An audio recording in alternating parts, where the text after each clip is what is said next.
Hello everyone, welcome back to the I can't say what I want to say. The DJT Shite Show, where I'm working through the days one by one until we no longer have to have any focus on him at all. But I'm doing daily health readings on him with the tarot, and then political and personal astrology for us. So, for Saturday, April 26, 2025, on the level of health, most of all, what will Donald John Trump be experiencing?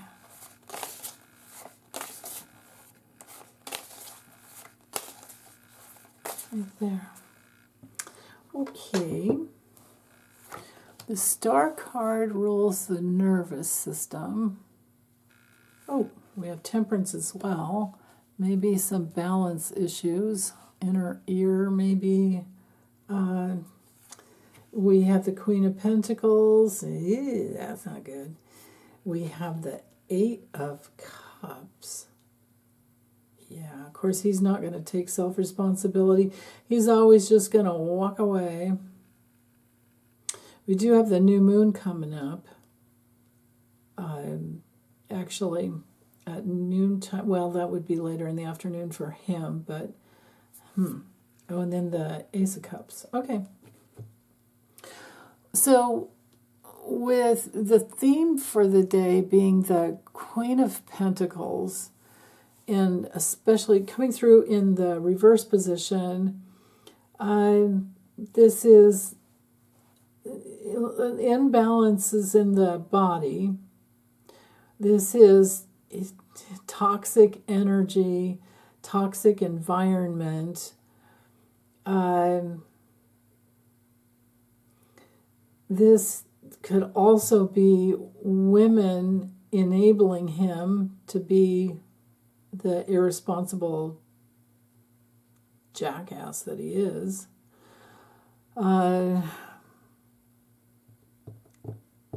Now, in his administration, this could be Susie Wiles or Caroline Levitt, but because it's Sunday, I would think that he's at Mar-a-Lago or one of his other resorts. But yeah, I mean, I feel it's more like body fluids not circulating well.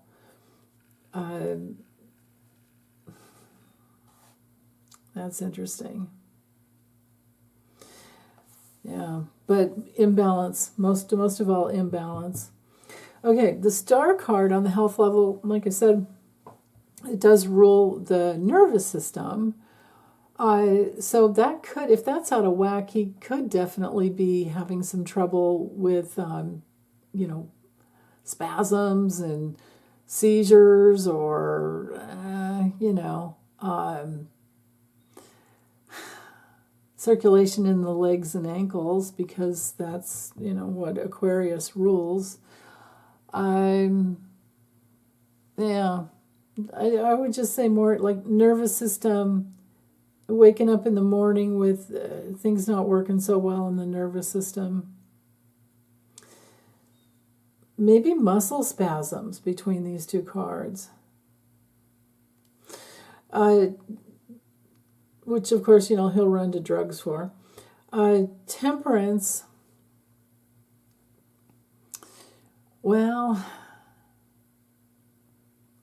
again, balance problems. Because it's ruled by Sag, and Jupiter rules Sag, we're in the realm of liver, blood sugar, gout. Ooh, he might have gout. Ooh. Wow. Of course, right? Because he eats whatever he wants. Now, it didn't come through reversed, but if I get this card reversed for someone, I tend to look at it as being a really challenging illness. Yeah. So there's that. Okay, Eight of Cups. Now, of course, we're talking, whenever we're in the realm of cups, and both of these cards are, Eight of Cups and Ace of Cups, we are in the realm of body fluids and circulation issues. So that goes also with the Temperance card. So Eight of Cups, goodness. I feel like he's just tired and kind of weary. It's a lymph card, lymphatic issues. Because it's the card of like climbing up the hill, it also is one of those cards that has to do with bones, the whole skeletal system. Yeah. But I think he's tired, and I think he's avoiding things. Now, sometimes, too, when we're talking the realm of cups, it could be a tumor of some type. Definitely because it's Saturn in Pisces. We're in the realm of possibly having problems with addictions. And I know so many of you go into reaction when I say he drinks, because he's always said that he doesn't drink because, Fred Jr. Died from alcoholism. Well, I would say it's not his first drug of choice. He turns to pills or snorting up, certain things. But we all know based on looking at the right side of his nose, he's had problems there in the past from snorting. So I would think that like his deviated septum or whatever, all of that's blown out over the years doesn't really allow him to do what he wants to do anymore. And an addict is an addict. And when you can't get your hands on one thing to relieve the pain or the stress or to change the mood, you'll go for something else. And that's why I've always seen him having drinking problems. Now, I'm not saying he does it all the time, but I will say he's the biggest pathological liar on the planet. And just because he says he doesn't drink doesn't mean anything. Just means he lied again. Our Ace of Cups, this is a problem sometimes with like energy vampires. Maybe in the evening he really literally is trying to get away from somebody who is drinking a lot, has been drinking a lot, and he's trying to get away. And maybe it is a woman. I doubt it would be. I don't know if Susie Wiles would be that way with him, but Carolyn Levitt probably would. Either one of them I could see would want to bend his ear and try to tell him what is the right thing to do, but he's not having it. He's not having it. And he just wants to get away, is what I'm seeing there. Now, also, the Ace of Cups can be a card of somebody going into an emotional rage.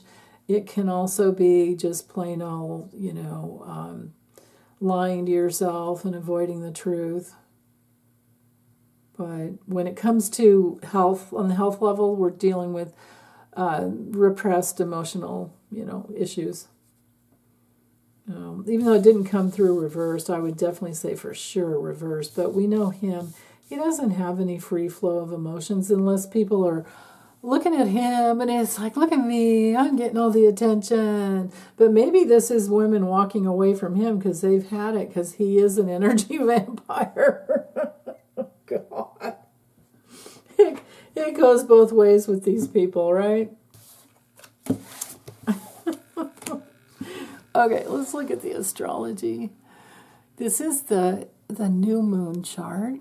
Let's bring it down. I'll try not to get the camera crooked like I did yesterday. When I looked up, I was realizing, whoa, that's totally off. So anywho, so 12:31 p.m., April 27th, Sunday, we have the Taurus new moon. And you can see it right here. And you can see it in the fixed, the holding pattern we've got going on here, a fixed energy between Taurus, Leo, and Aquarius.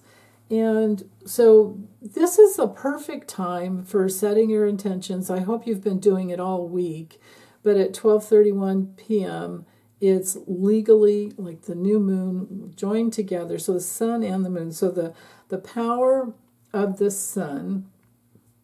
Now, wherever this is in your natal chart, that's wherever 7 degrees, 46 minutes lines up in your natal chart, that house you'll have the most power of manifesting. Taurus is really good for manifesting what it wants.